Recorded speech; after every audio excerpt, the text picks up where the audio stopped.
Job chapter 41, verse 1-34. Canst thou draw out Leviathan with an hook? Or his tongue with a cord which thou lettest down? Canst thou put an hook into his nose?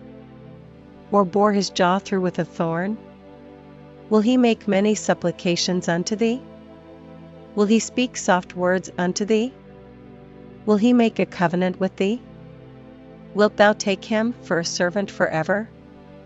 Wilt thou play with him as with a bird? Or wilt thou bind him for thy maidens? Shall the companions make a banquet of him?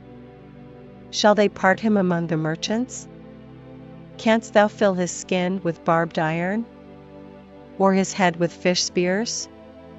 Lay thine hand upon him, remember the battle, do no more. Behold, the hope of him is in vain, shall not one be cast down even at the sight of him?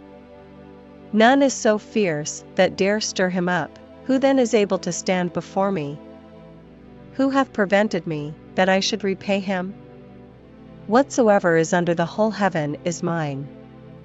I will not conceal his parts, nor his power, nor his comely proportion. Who can discover the face of his garment?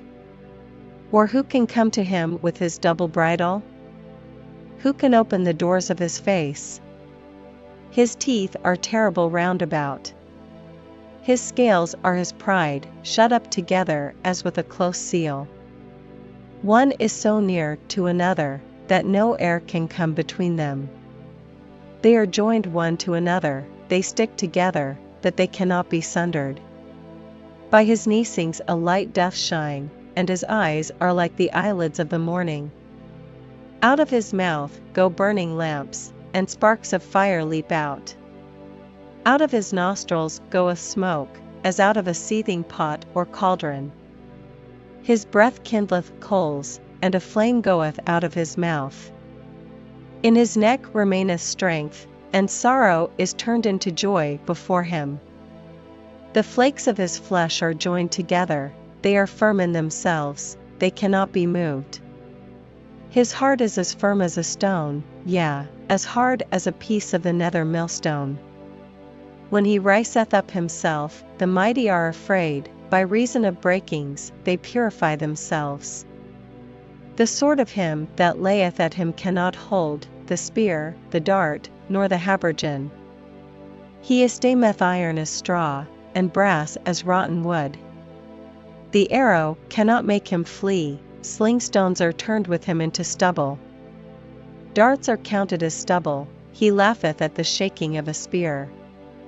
Sharp stones are under him, he spreadeth sharp-pointed things upon the mire. He mocketh the deep to boil like a pot, he mocketh the sea like a pot of ointment. He mocketh a path to shine after him, one would think the deep to be hoary. Upon earth there is not his like, who is made without fear.